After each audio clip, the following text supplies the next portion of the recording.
தனிப்பட்ட விரோதத்தில் நீதிபதி உத்தரவிட்டது உறுதியானது. அண்மை செய்தியாக பார்த்து வருகிறோம். டிஎஸ்பி சங்கர் கணேஷை கைது செய்ய காஞ்சிபுரம் நீதிபதி செம்மல் உத்தரவிட்டது தொடர்பான விசாரணை அறிக்கை தாக்கலாகியுள்ளது. கூடுதல் விவரங்களுடன் இணைக்கிறார் செய்தியாளர் ரமேஷ்குமார். ரமேஷ், இந்த வழக்கு குறித்த முழு விவரங்கள். காஞ்சிபுரம் நீதிமன்றத்தில் காவலராக பணிபுரிந்து வரும் கோகீஸ்வரன் என்பவருடைய மாமனார் சிவகுமார் என்பவர் அப்பகுதியில பேக்கரி கடை நடத்தி வருகிறார்.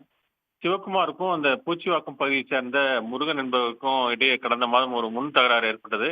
இந்த அடிதடி சம்பவம் குறித்து முருகன் வாலாஜாபாத் காவல் நிலையத்தில் புகார் அளித்திருந்தார்.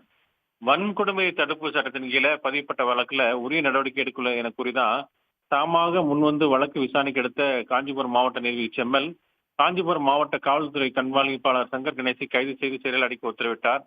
மாவட்ட நீதிபதிக்கும் அவரது பாதுகாப்புக்கும் அதிகாரியாக இருந்த லோகேஸ்வரன் இடையே தனிப்பட்ட பிரச்சனை காரணமாகவே டிஎஸ்பியை கைது செய்ய உத்தரவிட்டுள்ளதாக கூறி காவல்துறை தரப்புல சென்னை உயர்நீதிமன்றத்தில் வழக்கு தொடரப்பட்டது. வழக்கை விசாரித்த நீதிபதி என் சதீஷ்குமார் அந்த டிஎஸ்பி சங்கர் கணேசி சிறையில் அடைக்கப்பட்ட பிறப்பித்த உத்தரவை ரத்து செய்து அவரை உடனடியாக விடுதலை செய்து உத்தரவிட்டார். மேலும் இது தொடர்பாக சென்னை உயர்நீதிமன்ற விஜிலன்ஸ் பதிவாளர் விசாரித்து அறிக்கை அளிக்கும்படியும் உத்தரவிட்டிருந்தார். இந்த நிலையில தான் வழக்கு இந்த நீதிபதி என் சதீஷ்குமார் முன்பு விசாரணைக்கு வந்தபோது விசாரணை அறிக்கை விஜிலன்ஸ் பதிவாளர் தாக்கல் செய்தார்.